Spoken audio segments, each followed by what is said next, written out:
Strike rate बघितल्यावर शिवसैनिक हे एकनाथ शिंदेंच्या शिवसेनेला खरी शिवसेना मानतात असं नवं विधान प्रकाश आंबेडकरांनी केलंय.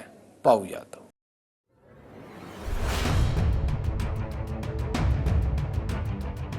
लोकसभेआधी ठाकरेंच्या शिवसेनेसोबत युती करणाऱ्या प्रकाश आंबेडकरांनी आता एकनाथ शिंदेंना शिवसैनिक खरी शिवसेना मानतो असा नवा दावा केलाय.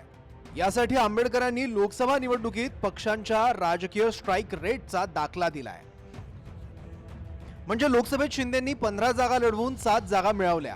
त्यांचा स्ट्राईक रेट 46.30% राहिला आणि ठाकरेंनी 21 जागा लढवून 9 जिंकल्या. त्यांचा स्ट्राईक रेट 42.85% होता. शिंदेंचा स्ट्राईक रेट ठाकरेंच्या तुलनेत 3.45% जास्त राहिला. त्यामुळे आंबेडकरांच्या मते शिवसैनिकांच्या दृष्टीनं शिंदेंची शिवसेना हीच खरी शिवसेना आहे. एकनाथ शिंदे आणि उद्धव ठाकरे यांच्यामधला स्ट्राईक रेट आपण असा बघितला इलेक्शनचा तर डबल आहे एकनाथ शिंदेचा. याचा सरळ सरळ अर्थ असा आहे की जी शिवसेनेची मतं आहेत ती शिवसेनेची मतं एकनाथ शिंदेकडे राहिली आणि एकनाथ शिंदेनाच शिवसेनेक आता खरा शिवसेना मानतोय. जे काही उद्धव ठाकरेंचा स्ट्राईक रेट आलेला आहे तो आरक्षणवादी आणि मुस्लिम याच्यामुळे वाढलेला आहे. त्याच्यामुळे हा दोन्ही क्लास तसा धर्मवादी पक्षांचा मतदार नाही. ते विद्वान आहेत पण त्यांची प्रज्ञा नेहमी राजकीय आणि सामाजिक दृष्ट्या हरवलेली असते आणि ती अशीच हरवते म्हणून त्यांचं कायमचे वंचित राजकारणात राहिले. ते दुसऱ्याच्या पायात खोडा घालणं एवढंच त्यांचं काम आहे. स्वतः एकही जागा जिंकू शकत नाही. त्यांनी आम्हाला मार्गदर्शन करावं आश्चर्य आहे.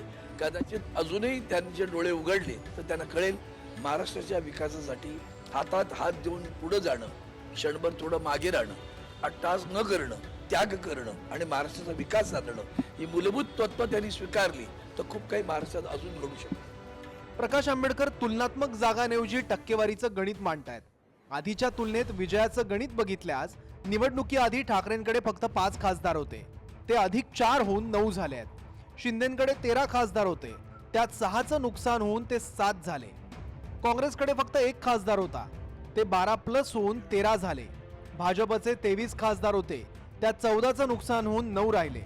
शरद पवार गटाकडे 3 खासदार होते, त्यात 5ची वाढ होऊन 8 झाले आणि अजित पवार गटाकडे 1 खासदार होते, ती जागा त्यांच्याकडे कायम राहिली. दुसरं म्हणजे विद्यमान महायुती सरकारच्या काळात ओबीसी आरक्षणाला धोका आहे असं म्हणणारे आंबेडकर त्याच सत्तेत मुख्यमंत्री असलेल्या शिंदेंनाच शिवसैनिक खरी शिवसेना मानतात असं म्हणताय. दरम्यान शिवसेनेचं चिन्ह निवडणूक आयोगानं गोठवल्यावर त्यावर टीका करणाऱ्या आंबेडकरांनी स्ट्राईक रेटचं गणित मांडून भूमिका कशी बदलली यावरून राजकीय जाणकारांनी प्रश्नही केले आहेत. आणि सेनेचं चिन्ह गोठवणं आणि त्याच्याचबरोबर पक्षाचं नाव गोठवणं हा अधिकार त्या इलेक्शन कमिशनला आहे का? तपासण्याची असणारी संधी सुप्रीम कोर्टाकडे आली होती, ती तपासली नाही. आणि आज आपल्याला असताना दिसतंय की मी जे आरोप केलं होतं की इलेक्शन कमिशन मनमानी पद्धतीने कामकाज करू शकतो, ते मनमानी पद्धतीने कामकाज सुरुवात झाले आणि कॅरेक्टर एसिग्नेशन करण्याचा जो भाग चाललेला आहे तो सगळ्यात मोठा डेंजरस मी असताना त्या ठिकाणी आपण कोणीही अमरपट्टा घेऊन आलेलो नाही.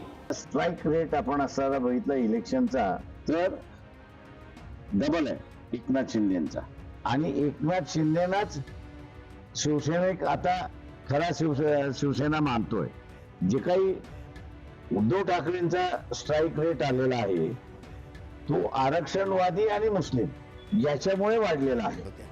तर तो जनमानस याच्यासाठी, कारण तुमचं धोरणच नाही. तुम्ही कधी शिवसेनेला म्हणता, कधी तुम्ही काँग्रेसला शिवाय घालता, मग कधी काँग्रेससोबत येता, मग जेव्हा युतीसोबत जाता तेव्हा अशा डिमांड करता की त्या डिमांड तुम्ही अशक्यच होऊ शकतो. तुम्हाला शेवटी कुठे ना कुठे काय तुम्ही कोणाची बी टीम म्हणून काम करता का?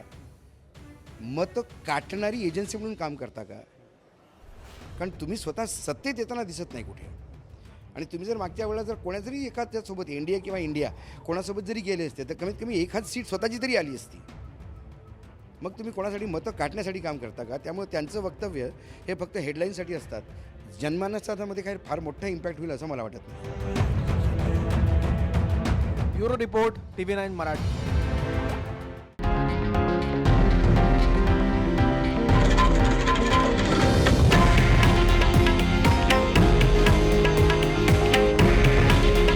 हे आहे देशातील नंबर 1 न्यूज नेटवर्क आणि आपण पाहत आहात TV9 मराठी.